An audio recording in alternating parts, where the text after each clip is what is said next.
صحابہ کرام نے آپ کا گنبد نہیں بنایا, نہ کوئی اوپر کوئی اس طریقے سے عمارت بنائی, بلکہ 650 سال کے بعد یہ ایک مصر کا فاطمی جو ہے وہ بادشاہ تھا, 668 ہجری میں گنبد خضرا رکھا گیا. یہ فتاوی رضویہ میں احمد بریلوی صاحب نے خود لکھا ہے کہ 650 سال تک کوئی گنبد نہیں بنایا گیا, اور جو کام 650 سال بعد ہو رہے ہیں وہ ہمارے پر امپوز کر رہے ہیں. ابھی آج موقع نہیں, ورنہ بات اور طرف چلی جائے گی. مسئلہ نمبر 27 میرا اس حوالے سے ریکارڈ ہے.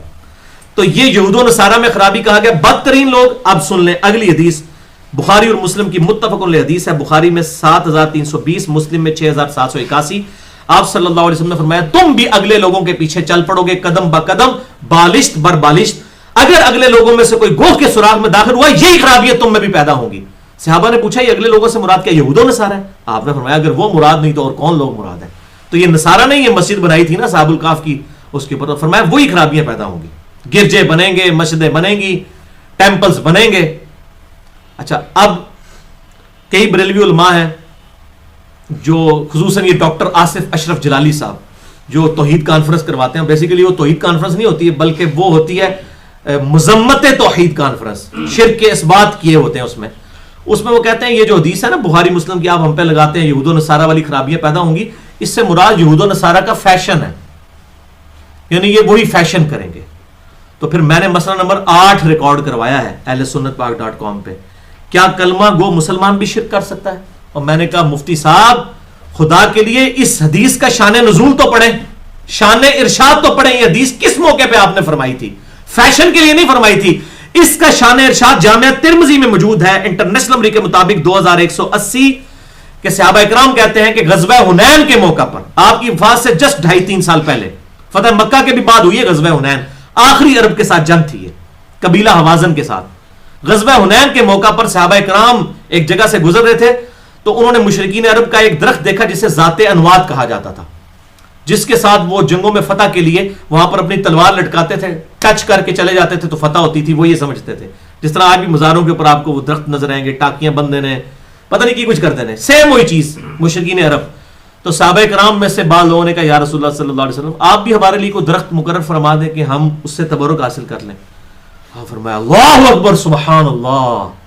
اصل میں آپ نے کہا سبحان اللہ عما یشرکون, یہ بریکٹ میں تھا, سبحان اللہ, اللہ پاک ہے, یہ کیا بات کر دی تم نے؟ تو آج وہی بات کر دی جو قوم موسیٰ نے موسیٰ علیہ السلام کے ساتھ کی تھی سورۃ الاعراف کی آیت نمبر 138 میں, کہ جب وہ ایک قوم سے گزرے جو بتوں پر اعتکاف کیے ہوئی تھی تو انہوں نے کہا موسیٰ ہمارے لیے بھی کوئی اس طرح کا خدا بنا دے تو ہم بھی اعتکاف کریں. اور وہی ہوا جب وہ گئے کوہ طور پہ, پیچھے انہوں نے بچڑے کو بنا لیا. 70,000 یہودی ایک دن کے اندر قتل ہوئے جو مرتد ہو گئے تھے.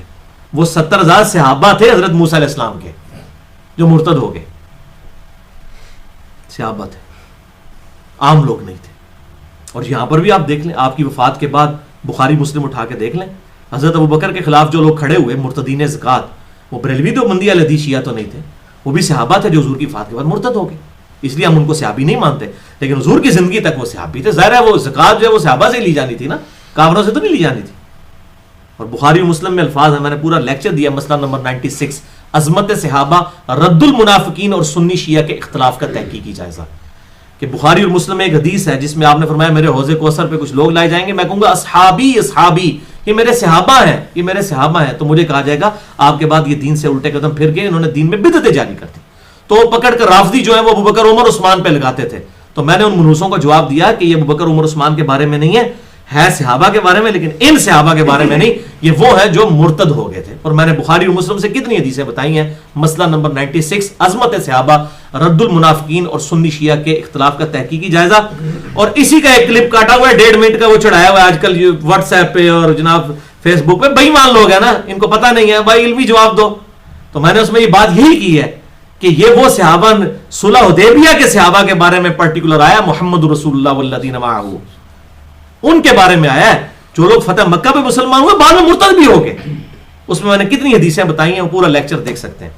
تو بہرحال یہاں پر بھی آپ دیکھ لیں, حضرت موسیٰ علیہ السلام انہوں نے کہا جی مقرر کر دیں, تو آپ نے فرمایا اے میرے صحابہ تم نے وہی بات کر دی جو موسیٰ کے صحابہ نے کی تھی. پھر آپ نے فرمایا اللہ کی قسم تم بھی اگلے لوگوں کی پیروی کرنا شروع کر دو گے قدم بقدم بالشت بر بالشت. تو یہ آپ نے پرٹیکولر شرکیہ رسومات کے اوپر کہا تھا. مفتی آصف اشرف جلالی صاحب ایک پینٹ شرٹ دے ہوتے نہیں, انہوں نے کیا سینا ٹائی دے ہوتے, وہ تو ویسے بھی نہیں ہے. یہ شرکیہ چیزوں کے اوپر کہا تھا کہ یہود و نصارہ والی خرابیاں اس امت میں آئیں گی. شان ارشاد جامعہ ترمذی 3180. چوتھی حدیث بھی بخاری اور مسلم کی متفق الحدیث ہے. بخاری میں 1390، مسلم میں 1183. سیدہ عائشہ کہتی ہیں کہ جب نبی صلی اللہ علیہ وسلم کی وفات کا وقت قریب آیا تو آپ پہ سخت تکلیف تھی، اور اس تکلیف کی وجہ سے آپ صلی اللہ علیہ وسلم بار بار چہرہ مبارک سے چادر ہٹاتے تھے، پھر اوپر کرتے تھے اور کہتے تھے بار بار میرے نبی کو وفات کے وقت ٹینشن کیا ہے؟ ایک بات کی. کیا کہہ رہے ہیں؟ بخاری اور مسلم، لعن اللہ الیہود والنصارى، یہودیوں پر اور نصارہ پر اللہ کی لعنت ہو، اتخذوا قبور انبیاء مساجدہ، انہوں نے اپنے نبیوں کی قبروں کو سجدہ گاہ بنا لیا تھا. عائشہ کہتی ہیں اسی میں الفاظ ہیں بخاری اور مسلم کے کہ آپ صلی اللہ علیہ وسلم ہمیں ڈرا رہے تھے اصل میں کہ میرے ساتھ یہ معاملات نہ کیے جائیں. اور حضرت عائشہ کے آگے الفاظ ہیں اگر ہمیں یہ خطرہ نہ ہوتا کہ لوگ رسول اللہ کی قبر پہ سجدے شروع کر دیں گے اور یہ کام شروع کر دیں گے تو ہم آپ صلی اللہ علیہ وسلم کی قبر کو اوپن زیارت کے لیے چھوڑ دیتے، یعنی وہ حجرے کی دیوار گرا دی جاتی، اوپن قبر ہوتی. لیکن ہمیں خطرہ تھا کہ یہ حضور کی قبر کے ساتھ بھی یہ معاملات نہ ہو جائیں.